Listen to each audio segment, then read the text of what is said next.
Welcome to my channel. Subject is Power Electronics. Topic SCR commutation.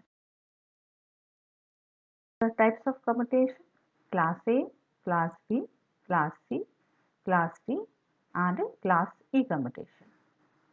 In the previous lecture, we have covered Class A, Class B, Class C commutation. In this particular lecture, we will discuss about Class D commutation, which is a impulse commutation.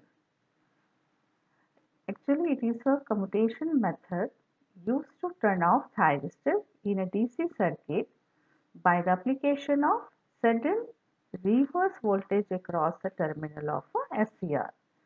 This is the reason it is called the impulse commutation.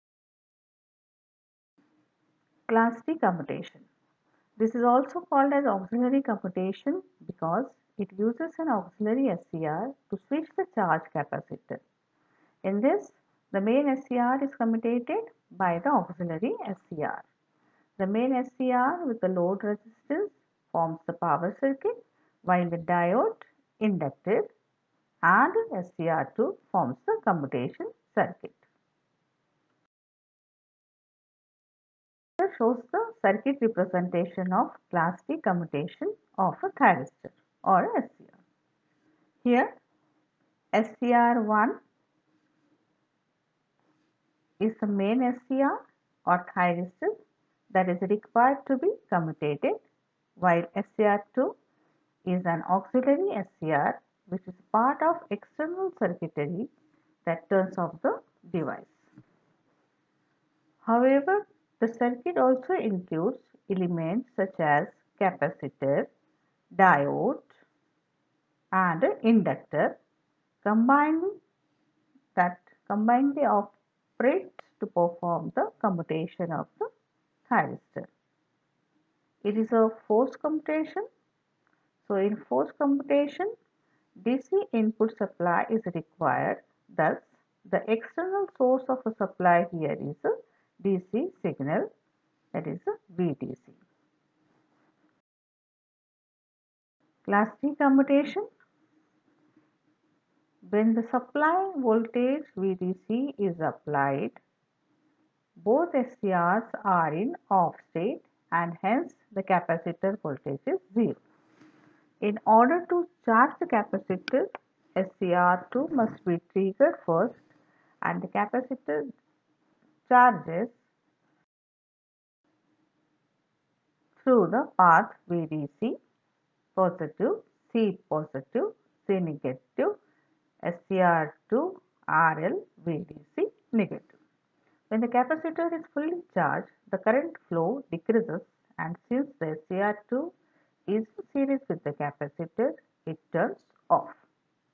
If the SCR1 is triggered, the current flows into two directions.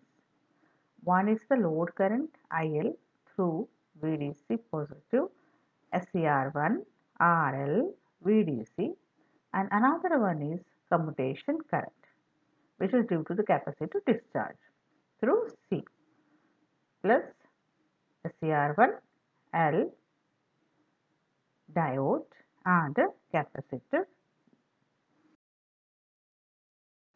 As soon as the capacitor discharges completely, its polarities will be reversed, but the presence of diode prevents the reverse discharge. When the SCR2 is triggered, capacitor starts discharging through C positive, SCR2, SCR1, C negative. When this discharging current is more than the load current, the SCR1 gets turned off. Again, the capacitor starts charging through the SCR2 to a supply voltage VDC, and then the SCR2 is turned off. Both the SCRs are now turned off and the above process is repeated. This is the waveform of Class D commutation, where you can see the different waveforms. At the time when SCR2 is turned on, then SCR1 is in off state and C gets charged up to the maximum of supply input. As the capacitor is getting charged with constant load current, thus there is a linear rise in voltage across the capacitor. When SCR1 is triggered, then the voltage across the capacitor turns the auxiliary SCR off. And to turn off the main SCR1, SCR2 is triggered again and the process repeats. Application. Residual discommutation method is used in inverters and also used in the Jones-Chopin circuit. Class D commutation. Till then, bye. Thank you.